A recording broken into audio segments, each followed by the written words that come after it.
आपकी सोच का फर्क है। कोई मंदिर में दीप जलाता है तो कोई मकान में आग लगाता है।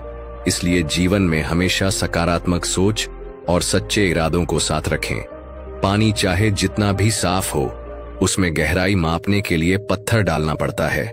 ठीक वैसे ही इंसान के दिल की गहराई उसके काम और व्यवहार से पता चलती है। दोस्तों, कभी उन लोगों को मत भूलिए जिन्होंने आपकी मदद तब की हो जब किसी ने आपकी तरफ देखना भी जरूरी नहीं समझा, क्योंकि सच्चाई और अच्छाई की हमेशा पहचान होती है। चाहे देर से ही सही, जीवन में सफल वही होता है जो ना केवल मेहनत करता है बल्कि हार का सामना करने के बाद भी उठ खड़ा होता है। दोस्तों, आज हम आपको एक ऐसी प्रेरणादायक कहानी सुनाने जा रहे हैं जो आपके दिल और दिमाग दोनों को छू जाएगी और आपकी सोच को एक नया दृष्टिकोण देगी।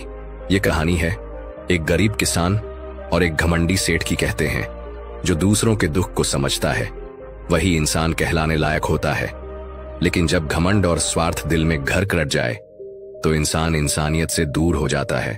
इस कहानी में किसान और सेठ के बीच जो कुछ भी घटित होता है वह हमें यह सिखाता है कि कभी भी किसी की गरीबी या हालात का मजाक मत उड़ाए। दोस्तों, इस कहानी में एक ऐसा मोड़ आता है जो सेठ की जिंदगी को पूरी तरह बदल कर रख देता है। तो दोस्तों, इस रोचक और शिक्षाप्रद कहानी को अंत तक जरूर सुनिए, क्योंकि अधूरी बात हमेशा गलतफहमी और अधूरे ज्ञान का कारण बनती है। तो चलिए दोस्तों, आज की प्रेरणादायक कहानी को शुरू करते हैं। पर दोस्तों, वीडियो में आगे बढ़ने से पहले यदि आप भी भगवान गौतम बुद्ध के सच्चे भक्त हैं तो इस वीडियो को लाइक करके कमेंट बॉक्स में नमो बुद्धाय जरूर लिख देना। और दोस्तों, यदि आपने अभी तक हमारे चैनल नरवाल मोटिवेशनल को सब्सक्राइब नहीं किया है तो चैनल को भी सब्सक्राइब कर लेना, ताकि आने वाली वीडियो सबसे पहले आपको मिल पाए। तो चलिए बिना किसी देरी के आज की प्रेरणादायक बौद्ध कहानी को शुरू करते हैं। किसी शहर में एक बहुत बड़ा धनवान सेठ रहता था। उसकी अमीरी का अंदाजा इसी बात से लगाया जा सकता था कि उसने कई आलीशान महल और बंगलों का निर्माण कर रखा था। सेठ के पास सुख सुविधाओं की कोई कमी नहीं थी। वह जीवन में हर प्रकार के ऐशो आराम का आनंद ले रहा था। उसके पास नौकर चाकर की लंबी कतार थी जो हर समय उसकी सेवा में लगे रहते थे। अगर उसे किसी महल से दूसरे महल तक जाना होता तो वह घोड़े पर सवार होकर बड़े से यात्रा करता था। सेठ का कारोबार न केवल शहर बल्कि आसपास के इलाकों में भी फैला हुआ था। अपने व्यवसाय के सिलसिले में सेठ को अक्सर लंबी यात्राओं पर जाना पड़ता था। इन यात्राओं के दौरान वह घने जंगलों से गुजरता और कई बार छोटी मोटी सराय में रुकता था। लेकिन अजीब बात यह थी कि सेठ अपनी यात्राओं में कभी किसी नौकर या सहायक को साथ नहीं ले जाता था। वह केवल अकेले ही सफर करता था, क्योंकि उसे किसी पर भी भरोसा नहीं था। इसी तरह सेठ के दिन गुजरते जा रहे थे। एक बार की बात है, रात का समय था। सेठ अपने महल के बाहर टहल रहा था। मौसम थोड़ा ठंडा था और हल्की हल्की हवा चल रही थी। उसी दौरान उसने देखा कि एक बुजुर्ग व्यक्ति जो बेहद साधारण और फटे पुराने कपड़े पहने हुए था उसकी ओर धीरे धीरे बढ़ रहा था। उस व्यक्ति के सिर पर गठरी रखी हुई थी और उसकी चाल से ऐसा प्रतीत हो रहा था कि वह काफी थका हुआ है। जैसे ही वह बुजुर्ग व्यक्ति सेठ के पास पहुंचा, उसने गठरी को नीचे रखा और झुककर सेठ को प्रणाम किया। बुजुर्ग व्यक्ति ने थके हुए स्वर में कहा, मालिक, मैं बहुत दूर से आया हूं। दिन भर की यात्रा ने मुझे बुरी तरह थका दिया है। अगर आपकी अनुमति हो तो मैं आपके महल के बाहर रात गुजार लूं। सुबह होते ही मैं यहां से चला जाऊंगा। सेठ ने उसकी बात सुनकर कठोर स्वर में जवाब दिया, यह महल कोई धर्मशाला नहीं है। यहां की किसी को भी रुकने की अनुमति नहीं दी जा सकती। दोस्तों, बुजुर्ग व्यक्ति ने हाथ जोड़कर कहा, मुझे महल के अंदर नहीं रुकना। मैं सिर्फ बाहर खुले में पड़ा रहूंगा। मुझे किसी भी चीज की आवश्यकता नहीं है। कृपया मेरी थोड़ी मदद कर दीजिए। सेठ ने फिर घमंड में कहा, हम तुम्हें कैसे भरोसेमंद मान सकते हैं? अगर रात के समय तुमने कोई कीमती सामान चुरा लिया तो कौन जिम्मेदार होगा? मुझे तुम्हारी निगरानी के लिए किसी आदमी को तैनात करना पड़ेगा। बुजुर्ग व्यक्ति ने दुखी होकर कहा, मालिक, मैं बहुत गरीब और असहाय हूं। मेरे पास चुराने के लिए कुछ भी नहीं है। मैं सिर्फ एक रात की छाव मांग रहा हूं। लेकिन सेठ को उस पर बिल्कुल भी दया नहीं आई। उसने तीखे स्वर में कहा, तुम यहां नहीं रुक सकते। मुझे तुम्हारी कहीं किसी बात पर विश्वास नहीं है। सेठ के कड़े शब्द सुनकर बुजुर्ग व्यक्ति चुपचाप अपने गठरी को उठाने लगा। उसका शरीर पसे ही थका हुआ था। भारी गठरी उठाते समय उसकी पीठ झुक गई। आसमान में घने बादल छा गए थे। अंधेरा घना हो चुका था और हल्की बूंदाबांदी शुरू हो गई थी। बुजुर्ग व्यक्ति ने धीरे धीरे कदम बढ़ाए। उसका मन सेठ की कठोरता से बहुत आहत हो चुका था। वह सोच रहा था कि इस शहर में दयालुता और इंसानियत का कोई स्थान नहीं है। चलते चलते उसकी थकी हुई टांगें कांपने लगी। ऊपर से मौसम बिगड़ता जा रहा था। तेज आंधी और मूसलाधार बारिश का डर अब साफ महसूस हो रहा था। बुजुर्ग ने अपने कदमों को बढ़ाने की कोशिश की, लेकिन उसका शरीर थकावट और दर्द से जूझ रहा था। धीरे धीरे बरसात होने लगी। जिस तरह रात का अंधकार गहराता जा रहा था, उसी प्रकार वह बुजुर्ग व्यक्ति अपने कंधे पर गठरी रखे धीमे धीमे कदम बढ़ाते हुए अज्ञात दिशा में चला जा रहा था। हर कदम के साथ उसकी थकावट और बढ़ती जा रही थी, लेकिन उसके मन में एक अजीब चुप्पी और दर्द छिपा हुआ था।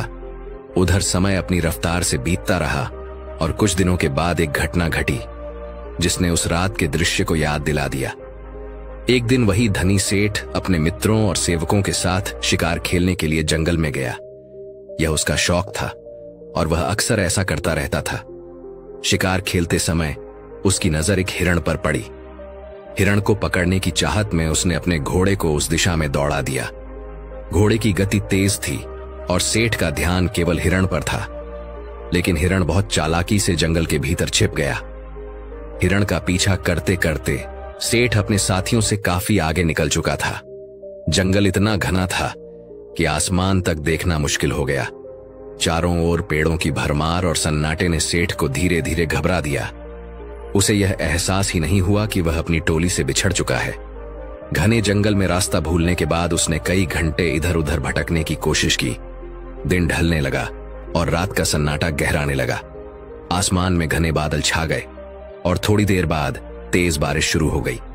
बारिश के साथ साथ तेज आंधी ने जंगल का वातावरण और भयावह बना दिया। सेठ ने बारिश से बचने के लिए एक बड़े पेड़ के नीचे शरण ली, लेकिन आंधी इतनी तेज थी कि कई पेड़ों की शाखाएं टूटकर गिरने लगी। अंधकार इतना गहरा हो गया था कि सेठ को अपना ही हाथ नजर नहीं आ रहा था। आंधी के तेज झोंकों से डर कर उसका घोड़ा भी बेतहाशा इधर उधर भागने लगा। सेठ अपने घोड़े को रोकने की कोशिश कर रहा था, लेकिन थकावट और कमजोरी के कारण उसमें इतनी ताकत नहीं बची थी। कुछ देर बाद घोड़ा पूरी तरह से उसकी नजरों से ओझल हो गया।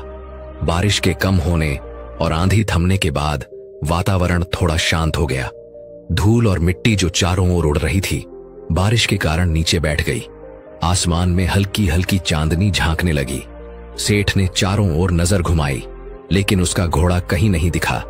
वह घोड़ा सेठ का सबसे प्रिय था। उसने उसे 5000 में खरीदा था और उसे पालने में कभी कोई कमी नहीं छोड़ी थी। सेठ के मन में गहरा दुख और निराशा भर गई। वह समझ नहीं पा रहा था कि अब वह क्या करे और अपने घर कैसे पहुंचे। कहते हैं सवेरा होने से पहले रात सबसे ज्यादा अंधेरी हो जाती है।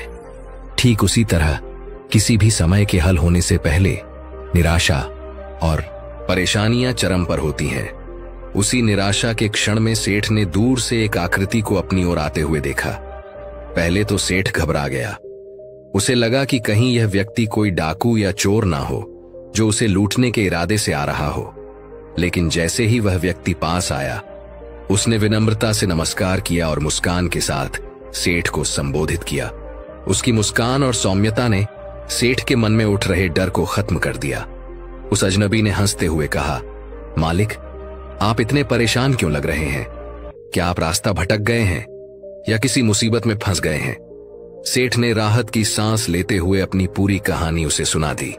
उसने बताया कि कैसे वह शिकार के दौरान अपने साथियों से बिछड़ गया, कैसे घना जंगल और तेज बारिश ने उसे बेबस कर दिया और कैसे उसका प्रिय घोड़ा भी उससे दूर हो गया।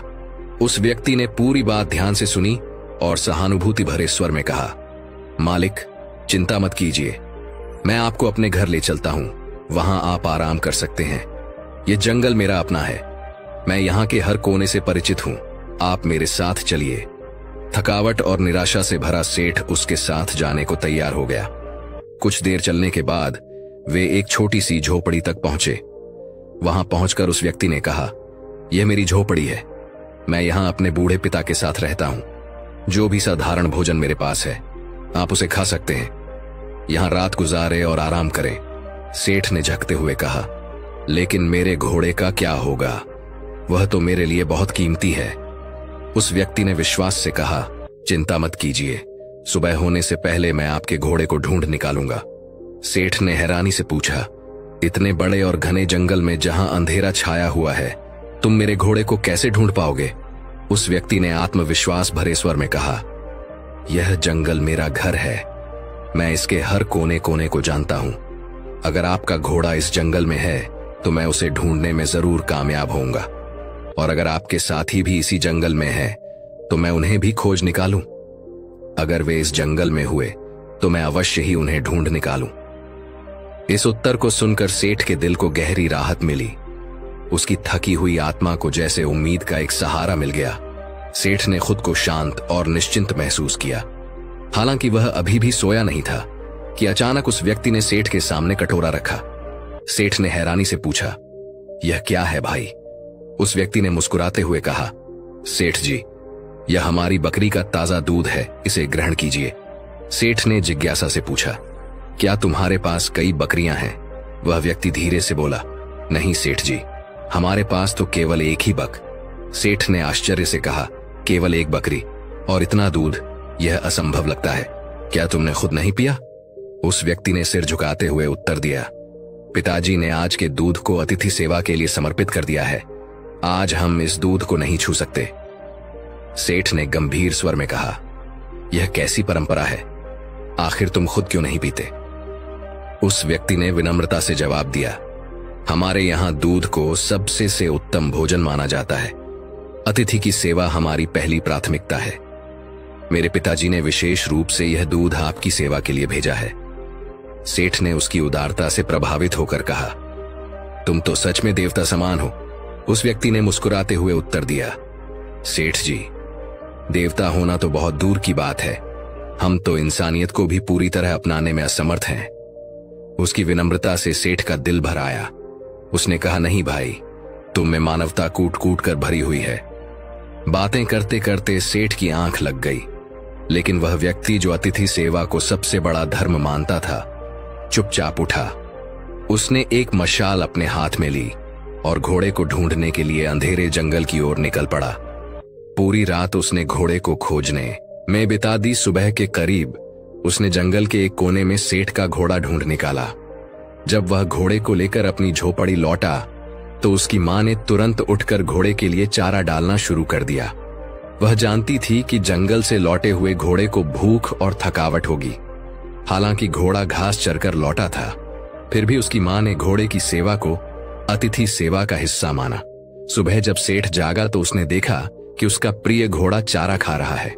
वह व्यक्ति उसके सामने हाथ जोड़कर खड़ा था और कह रहा था, ईश्वर ने हमारी लाज रख ली। सेठ ने पूछा, क्या मतलब? कैसे? वह व्यक्ति बोला, सेठ जी, आपका घोड़ा सकुशल मिल गया। अगर वह जंगल में और गहराई में चला जाता तो शेर या कोई और जानवर उसे अपना शिकार बना लेता। यह सुनकर सेठ का हृदय कृतज्ञता से भर गया। उसने बार बार उस व्यक्ति को धन्यवाद दिया। इसी बीच उस व्यक्ति की मां ने फिर से सेठ के लिए दूध का कटोरा भेजा। सेठ ने दूध पी लिया और घर लौटने की इच्छा प्रकट की। सेठ ने कहा, मैं तुम्हारे पिताजी से मिलना चाहता हूं, क्या वह मुझसे सकते हैं?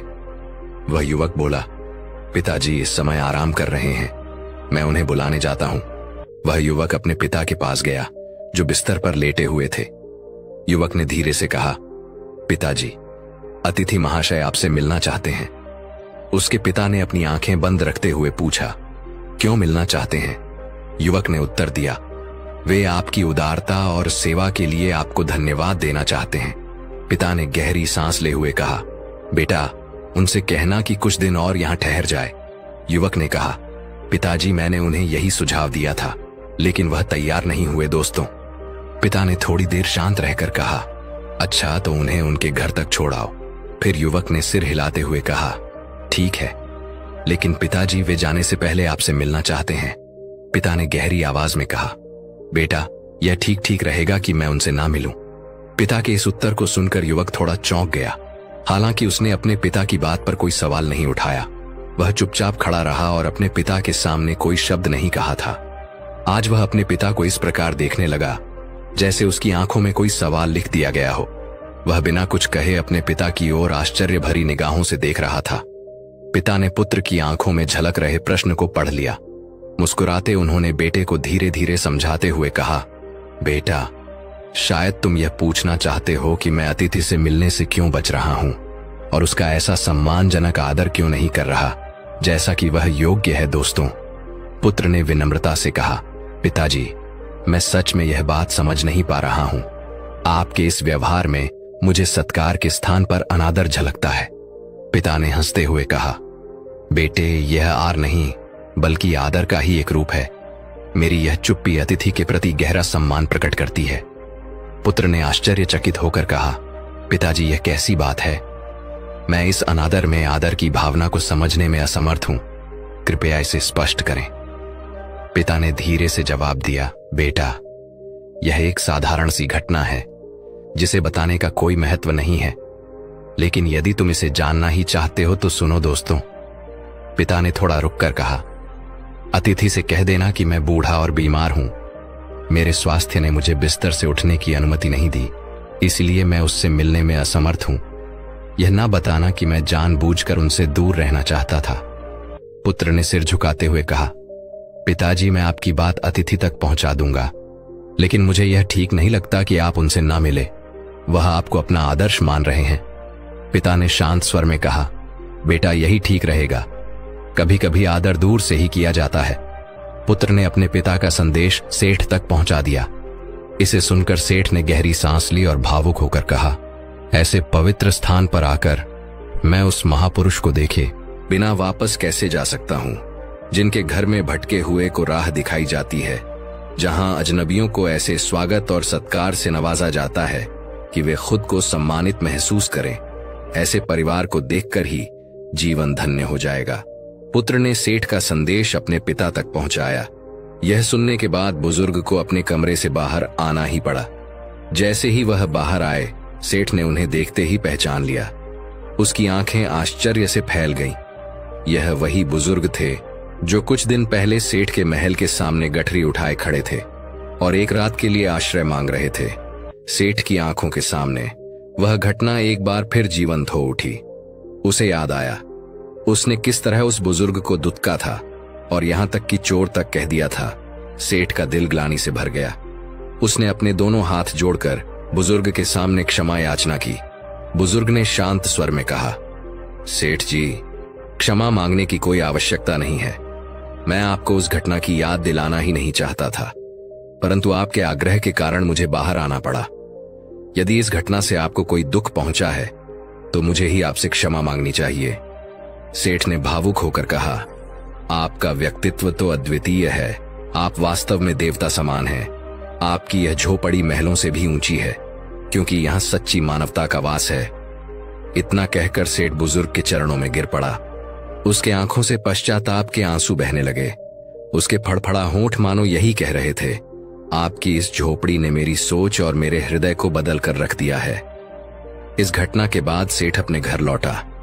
वह पूरी तरह से बदल चुका था। अब वह गरीबों और जरूरतमंदों की सेवा में अपना समय और धन लगाने लगा। उसके महल के दरवाजे हर आने वाले अतिथि के लिए हमेशा खुले रहते थे। जो पहले पत्थर दिल सेठ था, वह अब दया, करुणा और मानवता से भर गया था।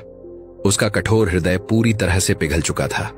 दोस्तों, इस कहानी का निष्कर्ष यह है कि मानवता और दया से बढ़कर इस संसार में कोई गुण नहीं है ना। और ऐश्वर्य का मोल तभी है जब उसका उपयोग दूसरों की भलाई और सेवा में किया जाए।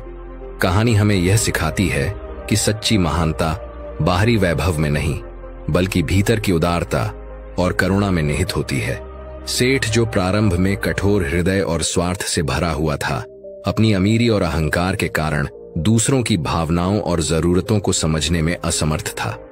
उसने गरीब बुजुर्ग को सिर्फ इसलिए अपने महल के बाहर आश्रय नहीं दिया क्योंकि उस पर विश्वास नहीं था, लेकिन वही बुजुर्ग और उसका परिवार अपने सीमित साधनों के बावजूद न केवल उसकी जान बचाते हैं, बल्कि अपने अतिथि धर्म का पालन करते हुए उसकी सेवा भी करते हैं। दोस्तों, यह कहानी यह भी बताती है कि गलती को स्वीकार करने और उसे सुधारने का साहस इंसान को सच्चा महान बनाता है।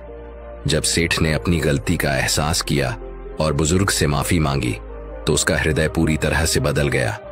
वह समझ गया कि धन, ऐश्वर्य और महलों से भी अधिक मूल्यवान है मानवता, सेवा और परोपकार।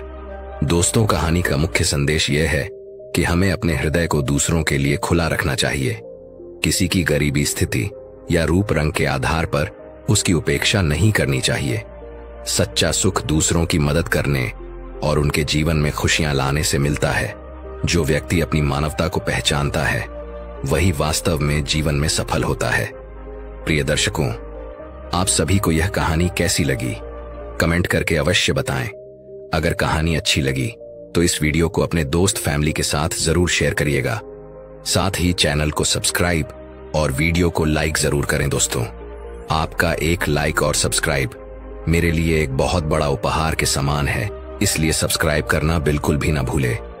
कहानी के अंत तक हमारे साथ बने रहने के लिए आप सभी दिल को से बहुत बहुत धन्यवाद।